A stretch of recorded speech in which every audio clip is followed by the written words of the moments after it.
Hello बच्चों, अब हम क्लास 10th सीबीएसई का चैप्टर 7 डिस्कस करेंगे। तो पहले यहाँ पे मैं आपको इंट्रोडक्शन दे देती हूँ चैप्टर 7 का। चैप्टर 7 का टाइटल क्या है? Coordinate geometry. ओके, क्या टाइटल है?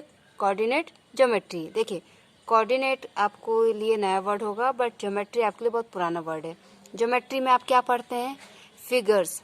ठीक है, फिगर्स के बारे में पढ़ते हैं, शेप्स के बारे में पढ़ते हैं और उनसे रिलेटेड उनके एरिया एंड ऑल पढ़ते हैं आप। ठीक है, तो ज्योमेट्री तो आपके लिए वर्ड नॉन है। तो ज्योमेट्री का मतलब क्या है कि हमको फिगर्स के बारे में पढ़ना है। ठीक, उनके एरिया के बारे में, मे बी उनके लेंथ के बारे में, ये सब हमको हो सकता है इस चैप्टर में पढ़ना पड़े। बट ज्योमेट्री में कोऑर्डिनेट ए ऐड हो गया है, तो कोऑर्डिनेट का मतलब क्या होता है? देखिए, पहले कोऑर्डिनेट ज्योमेट्री जो होती है उसका मेन ऑब्जेक्टिव क्या होता है कि जो एल्जेब्रिक होती है इक्वेशंस, जो एल्जेब्रा होता है उसको हमें, उस एल्जेब्रिक मीनिंग को हम ज्योमेट्री फिगर्स की मदद से पढ़ते हैं। ठीक है, और दूसरी बात कि ज्योमेट्रिकल मीनिंग हम निकालते हैं एल्जेब्रिक एक्सप्रेशंस का। मीन्स जो एल्जेब्रिक एक्सप्रेशंस होते हैं ना, हम उनको ज्योमेट्रिकली ड्रॉ करके देख सकते हैं कोऑर्डिनेट ज्योमेट्री की मदद से। और जो ज्योमेट्री फिगर्स होते हैं हम उनको एल्जेब्रिकली भी बता सकते हैं कोऑर्डिनेट ज्योमेट्री की हेल्प से। तो कोऑर्डिनेट ज्योमेट्री का मेन मीनिंग क्या होता है कि algebraic meaning of geometric figure and geometrical meaning of algebraic expressions. Clear? अब ज्योमेट्री, कोऑर्डिनेट ज्योमेट्री में ये सारे पॉइंट्स मैं आपको डिस्कस कर रही हूँ, ये सारे मेन पॉइंट्स हैं। फर्स्ट पॉइंट है कोऑर्डिनेट एक्सिस। कोऑर्डिनेट एक्सिस क्या होती हैं? कोऑर्डिनेट एक्सिस होती हैं आपकी, हम क्या करते हैं कि एक ना हॉरिजेंटल लाइन ड्रॉ करते हैं। एक हमने हॉरिजेंटल लाइन ड्रॉ की, जो लाइन हम ऐसे ड्रॉ करते हैं ना वो हॉरिजेंटल होती है, और जिसको ऐसे ड्रॉ किया जाता है वो वर्टिकल होती है। ठीक है, मगर जैसे आप अगर सो रहे हो, आप लेटे हुए हो, तो आप हॉरिजेंटल पोजीशन में हो। आप अगर खड़े हो तो आप वर्टिकल पोजीशन में हो। क्लियर? ठीक है, अगर आप लेटे हुए हो, सो रहे हो, if you are lay down means you are in horizontal position, if you are standing you are in vertical position. तो वर्टिकल लाइन ऐसी होती है, हॉरिजेंटल लाइन ऐसी होती है। क्लियर? सो जो हॉरिजेंटल लाइन होती है उसको हम देते हैं एक्स एक्सिस का नाम, और जो वर्टिकल लाइन होती है उसको हम बोलते हैं वाई एक्सिस का नाम। और इन दोनों को ना ऐसे किया जाता है, ऐसे। ठीक है, तो जब आप दो लाइंस को, ये आपकी हॉरिजेंटल लाइन हो गई, आपकी वर्टिकल लाइन हो गई, जब इन दो लाइनों को हम ऐसे कर देते हैं ना, तो क्या होता है ना कि ये आपके प्लेन को, ये आपके उस जगह को क्या करता है, 4 पार्ट्स में डिवाइड कर देता है। ये क्या करता है, 1 2 3 4 पार्ट्स में डिवाइड करता है। ओके, ठीक है, तो कोऑर्डिनेट एक्सिस हम किसको कहते हैं? एक्स एक्सिस को, और वाई एक्सिस को हम कोऑर्डिनेट एक्सिस बोलते हैं। और ये एक्स एक्सिस और वाई एक्सिस जिस पॉइंट पे एक दूसरे को इंटरसेक्ट करती हैं, जिस पॉइंट पे एक दूसरे को इंटरसेक्ट करती हैं उसको हम बोलते हैं ओरिजिन। उसको हम क्या बोलते हैं? ओरिजिन। और ओरिजिन के जो कोऑर्डिनेट्स होते हैं वो हमेशा 0 0 होते हैं। क्या होते हैं? 0 0। ओके, अच्छा, इसका यहाँ से लेके यहाँ तक जो एक्स एक्सिस को हमने एक्स बोला, यहाँ से लेके यहाँ तक जो होता है वो एक्स एक्स होता है। ठीक है, एक्स डैश, और ये यहाँ से लेके यहाँ तक वाई डैश, और यहाँ से लेके यहाँ तक वाई। वैसे आप सिंपल इसको एक्स एक्सिस, इसको वाई एक्सिस कह सकते हैं। ठीक है, अब देखिए, अब आ गया आपका कि हम एक्स कोऑर्डिनेट किसको बोलते हैं, वाई कोऑर्डिनेट किसको बोलते हैं। ठीक है, कोऑर्डिनेट्स में दो होते हैं, एक होता है एक्स कोऑर्डिनेट, दूसरा होता है वाई कोऑर्डिनेट। तो एक्स कोऑर्डिनेट क्या होता है? The distance of a point from the Y axis. आपका वाई एक्सिस क्या है? ये है। ठीक है, आप ये वाले ग्राफ को देख सकते हैं, ये आपका वाई एक्सिस है। क्लियर? तो वो क्या कह रहे हैं? The distance of a point from Y axis. ये आपका वाई एक्सिस है ना, तो आप कहीं भी एक पॉइंट ले लीजिए, सपोज हियर।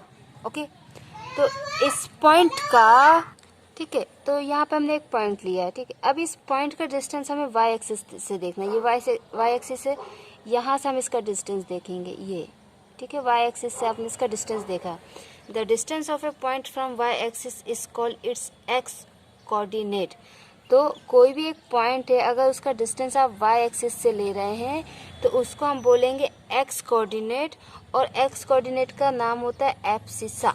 ठीक है, ये नाम याद रखिएगा, एब्सिसा। कुछ क्वेश्चंस आगे 7th चैप्टर में मिलते हैं जहाँ पे ये एब्सिसा वर्ड यूज़ किया जाता है, तो you should know that x coordinate means abscissa. Okay, now second, the distance of a point from x axis. आपने ये सेम पॉइंट आप ले लो, इसी पॉइंट का एक्स एक्सिस से आप डिस्टेंस देखो। एक्स एक्सिस से देखिए, एक्स एक्सिस से हम डिस्टेंस देख रहे हैं, ये एक्स एक्सिस से डिस्टेंस है, तो इस डिस्टेंस को आप यहाँ लेके जाइए तो ये वाई की कुछ ना कुछ वैल्यू होगी। ठीक है। और जब हम इसी पॉइंट का डिस्टेंस यहाँ से लेते हैं, यहाँ से, तो ये x की कुछ वैल्यू होती है। क्यों? क्योंकि ये जो डिस्टेंस है ये है तो y एक्सिस से, लेकिन x एक्सिस के पैरेलल होता है।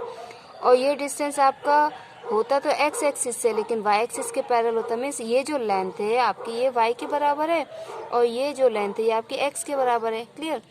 तो the distance of a point from x axis से ये जो डिस्टेंस होता है जो y के इक्वल होता है, उसको हम बोलते हैं y कोऑर्डिनेट और ऑर्डिनेट। इसको हम क्या बोलते हैं? ऑर्डिनेट। ये वर्ड ऑर्डिनेट इंपॉर्टेंट, इसको ध्यान रखना। मीन्स हम x को बोलते हैं एब्सिसा एंड y को हम बोलते हैं ऑर्डिनेट।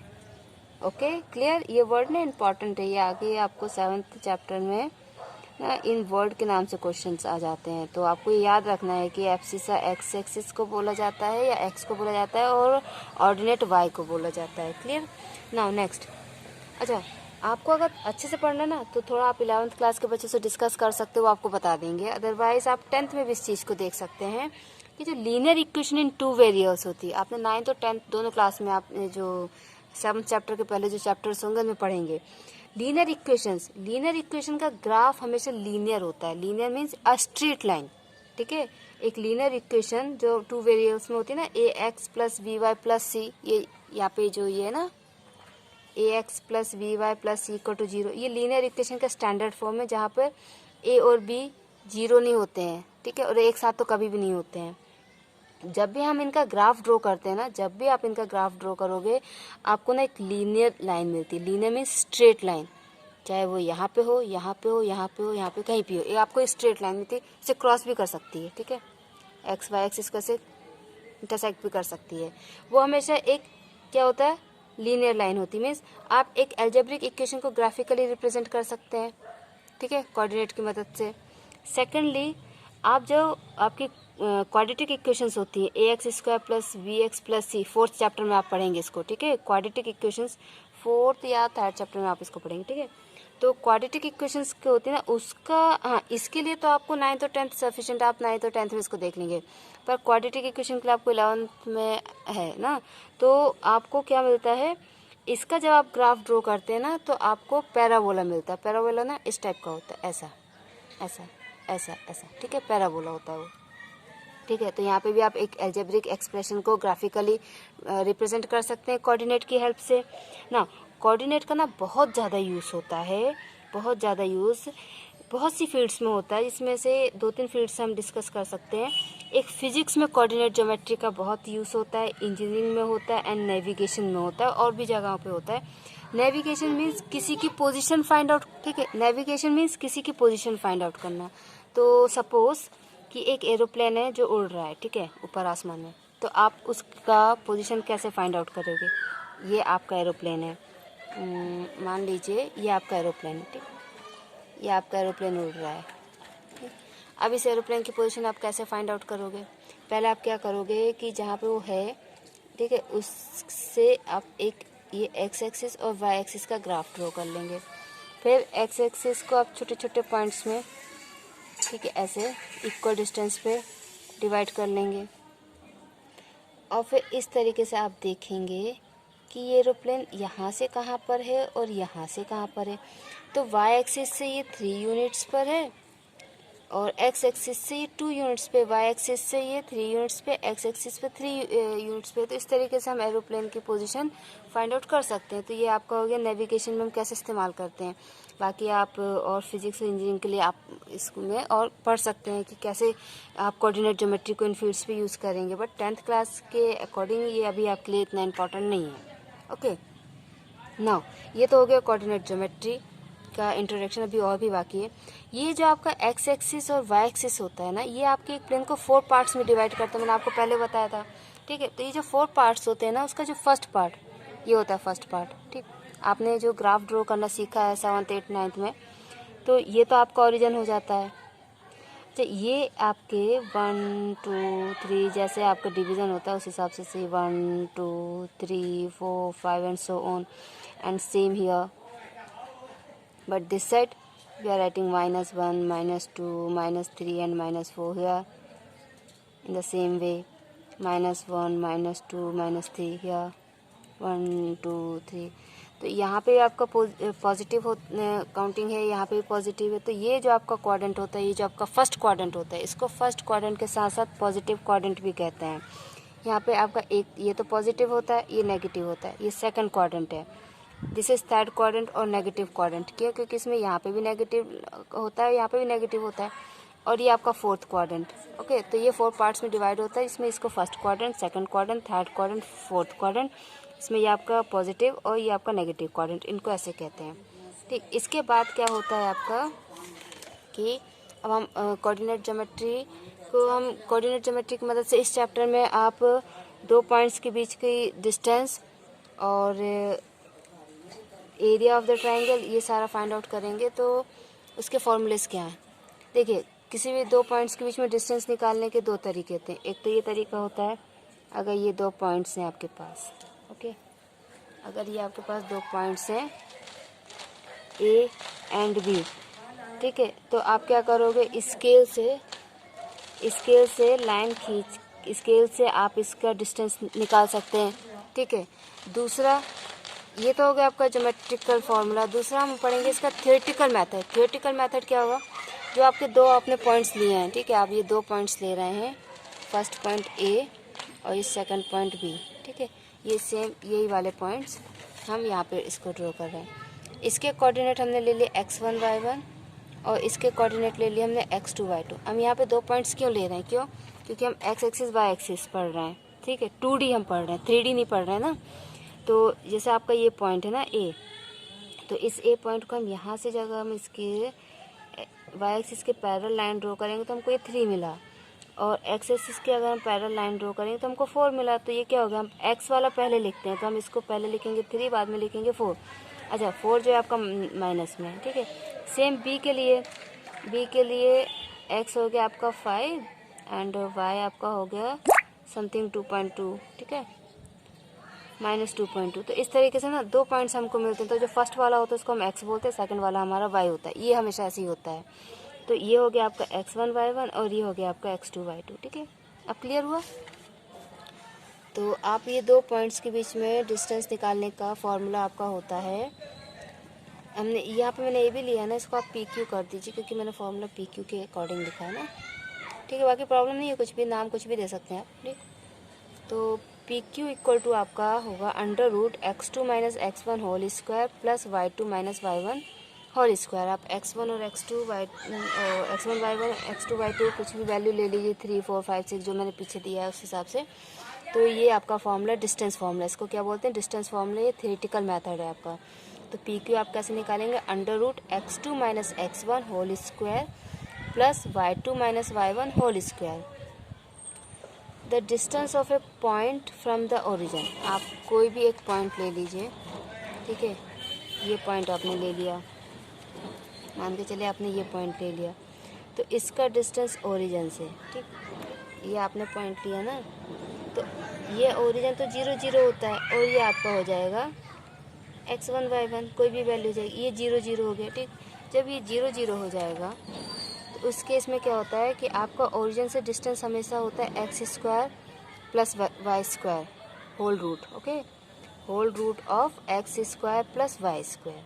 ये फॉर्मूला है जब आप ओरिजिन से डिस्टेंस निकालते हैं। ऐसा क्यों होता है? क्यों? क्योंकि आपका ओरिजिन तो 0 0 हो जाता है, इसलिए। तो x2 y2 आपके पास होता ही नहीं है, x2 y2 आपका 0 होता है ना। सेक्शन फॉर्मूला, सेक्शन फॉर्मूला क्या होता है, जब कोई भी लाइन, ठीक है, ये आपकी एक लाइन है, ठीक है, जब कोई भी आपकी लाइन को कहीं एक पॉइंट से डिवाइड कर दिया जाता है, कहीं भी इधर इधर इधर कहीं भी ले लो, ठीक है, तो वो किस रेशियो में डिवाइड हो रही है, समटाइम्स 2:3 में होता है, कभी 3:2 में होता है, कभी 4:3 में होता है, कोई भी रेशियो होता है। तो ठीक है, तो ये पॉइंट, इस पॉइंट के अगर आपको ये कोऑर्डिनेट्स दिए होते हैं, ये कोऑर्डिनेट्स दिए होते हैं, और ये किस रेशियो में डिवाइड हो रहा है वो कोऑर्डिनेट्स दिए होते हैं, तो हम ये निकाल सकते हैं, ठीक है। आपके पास 4 चीज़ें होती हैं, ए के कोऑर्डिनेट्स, बी के कोऑर्डिनेट्स, सी के कोऑर्डिनेट्स, और तीसरा आपके पास ये रेशियो होता है। इन 4 में से 3 दिए होंगे तो आप 4th निकाल सकते हैं, ठीक है। या तो ये तीनों दिए होते तो रेशियो निकालना होता है, या ये दोनों रेशियो दिए होते तो ये निकालना होता है। बट इसका फॉर्मूला क्या होता है, एक बात हो, जब किसी लाइन के ऊपर ही पॉइंट होता है, उस पॉइंट से अगर वो लाइन दो हिस्सों में कट रही है तो उसको हम बोलते हैं इंटरनली डिवीज़न, वो इंटरनली कटी हुई है। और ये आपकी लाइन है, ये आपकी लाइन है और बाहर कोई एक पॉइंट उसको जाके टच किया है, तो इस पॉइंट ने क्या किया, इस लाइन को एक्सटर्नली डिवाइड किया है। तो इंटरनली और एक्सटर्नली दो फॉर्मूले होंगे, लेकिन 10th क्लास में आपको सिर्फ इंटरनल ही यूज़ करना है, ठीक है। 10th क्लास में आपको सिर्फ इंटरनली यूज़ करना है, एक्सटर्नली आपको 11th में यूज़ होगा। तो इंटरनली के लिए क्या होगा कि यहाँ से लेके यहाँ तक का रेशियो m और यहाँ से लेके यहाँ तक का रेशियो है n।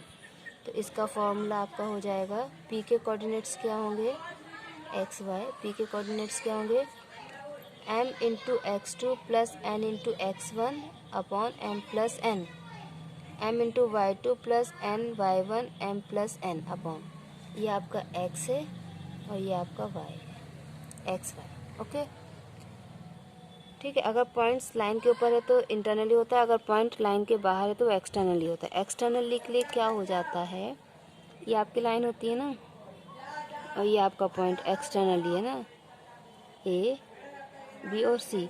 तो एक हम रेशियो लेते हैं यहाँ से यहाँ तक m, ठीक है, दूसरा हम रेशियो लेते हैं यहाँ से लेके यहाँ तक n, एक्सटर्नली के लिए, ठीक है। तो फॉर्मूला सेम होता है बट प्लस की जगह माइनस आ जाता है और कुछ नहीं, प्लस की जगह क्या हो जाता है, माइनस, बाकी फार्मूला सेम होता है। नेक्स्ट आपका आता है mid point section formula. Mid point में क्या होता है, जब आपकी लाइन को एकदम सेंटर से डिवाइड किया जाता है, जब सेंटर से डिवाइड किया जाता है तो रेशियो हो जाता है 1:1, रेशियो क्या हो जाता है 1:1, m की वैल्यू 1, n की वैल्यू 1। तो उस केस में आपका x और y क्या हो जाते हैं, x1 plus x2 upon 2, y1 plus y2 upon 2। क्यों, क्योंकि m और n की वैल्यू तो 1 1 हो जाती है, तो अपॉन में आप यहाँ 1 प्लस 1 करेंगे तो 2 आ जाएगा, ठीक है। x2 का इंटू 1 से करेंगे तो x2, x1 का इंटू 1 से करेंगे तो x1, इसलिए ये फॉर्मूले हो जाते हैं। अब कोऑर्डिनेट ज्योमेट्री में आता है area of triangle. Area of triangle निकालने के कई सारे फॉर्मूले होते हैं, आप पहले पढ़ चुके हैं। जैसे कि एरिया ऑफ ट्रायंगल हम निकालते हैं half base into height. Area of equilateral triangle क्या होता है, √3/4 साइड स्क्वायर, ओके। और क्लास 9th में आपने पढ़ा है हीरोन्स फार्मूला, जो क्या होता है √s into s minus a, s minus b, s minus c, ये आपने क्लास 9th में पढ़ा है। बट कोऑर्डिनेट ज्योमेट्री की हेल्प से आप एरिया ऑफ ट्रायंगल कैसे निकालेंगे, ये एक ट्रायंगल है, ओके, ये एक ट्रायंगल है। तो इस ट्रायंगल के कोऑर्डिनेट्स ए बी सी, ए के कोऑर्डिनेट्स x1 y1, बी के x2 y2, सी के x3 y3। तो इसका फॉर्मूला क्या हो जाएगा, area of triangle half into bracket close x1 bracket y2 minus y3 x2 y3 minus y1 plus x3 y1 minus y2। आप ये x1 आपने बाहर लिए, हमने y अंदर लिए, इसका रिवर्स भी कर सकते हैं, y1 half y1 into x2 minus x3 plus y2 x3 minus x1 plus y3 x1 minus x2 bracket closed. कुछ बच्चे ट्रिक यूज़ करते हैं इसको याद करने की, 23 31 12, कैसे, y2 y3 23, y3 y1 31, y1 y2 12, 23 31 12। ये हो गए आपके एरिया ऑफ ट्रायंगल के फॉर्मूले। कोलिनियर पॉइंट्स, कोलिनियर पॉइंट्स क्या होते हैं, एक ही लाइन के ऊपर जो पॉइंट्स होते हैं उनको हम बोलते हैं कोलिनियर पॉइंट्स। तो कोलिनियर पॉइंट्स का क्या होता है कि कोलिनियर पॉइंट से ट्रायंगल तो बन नहीं सकता, तो ऐसे पॉइंट्स का अगर 3 पॉइंट्स आपको दिए हुए हैं और वो कोलिनियर पॉइंट्स है तो उनका एरिया 0 आएगा। या फिर आप ये कह सकते हैं किसी भी ट्रायंगल का एरिया जब 0 आएगा तो आप समझ जाइए कि वो कोलिनियर पॉइंट से ट्रायंगल बन ही नहीं रहा है। क्लियर, ठीक है। Area of a quadrilateral figure, quadrilateral क्या होते हैं, a closed figure of 4 lines, 4 lines का कोई सा भी क्लोज्ड फिगर जिसके चारों एंगल्स का सम 360 होता है, ठीक है। तो क्वाड्रिलेटरल्स होते हैं rectangle, square, rhombus, trapezium, parallelogram, rhombus, ये आपके होते हैं क्वाड्रिलेटरल्स। तो कोई भी क्वाड्रिलेटरल है, उस क्वाड्रिलेटरल का एक डायगोनल आप ड्रॉ कीजिए। आप जब उस ये जो लाइन होती है ना, इसको हम डायगोनल बोलते हैं, ठीक है, ये जो लाइन होती है इसको हम डायगोनल बोलते हैं, हिंदी में बिकर्ण। तो ये डायगोनल जब आप ड्रॉ करेंगे तो क्या होगा कि आपका जो क्वाड्रिलेटरल होगा ये 2 पार्ट्स में डिवाइड हो जाएगा, 2 ट्रायंगल्स में डिवाइड हो जाएगा, ठीक है। तो आप फर्स्ट ट्रायंगल में एरिया ऑफ ट्रायंगल का फॉर्मूला यूज़ कीजिए, सेकंड ट्रायंगल में एरिया ऑफ ट्रायंगल का फॉर्मूला यूज़ कीजिए, दोनों को ऐड कर लीजिए, इससे आपका किसी भी क्वाड्रिलेटरल का एरिया निकल आएगा। ये ध्यान रखना, वेरी इंपॉर्टेंट बात मैं आपको बोली, वो ध्यान रखना कि जो आप नेमिंग करोगे ना क्वाड्रिलेटरल की, वो हमेशा साइक्लिक होनी चाहिए। मीन्स ए के बाद बी, बी के बाद सी, सी के बाद डी। ऐसा नहीं करना कि ए यहाँ, बी यहाँ और सी यहाँ, आपका एरिया कभी नहीं निकलेगा। ए यहाँ, बी यहाँ, सी यहाँ और डी यहाँ कर देंगे तो एरिया कभी नहीं निकलेगा। ए बी सी डी, या फिर ए बी सी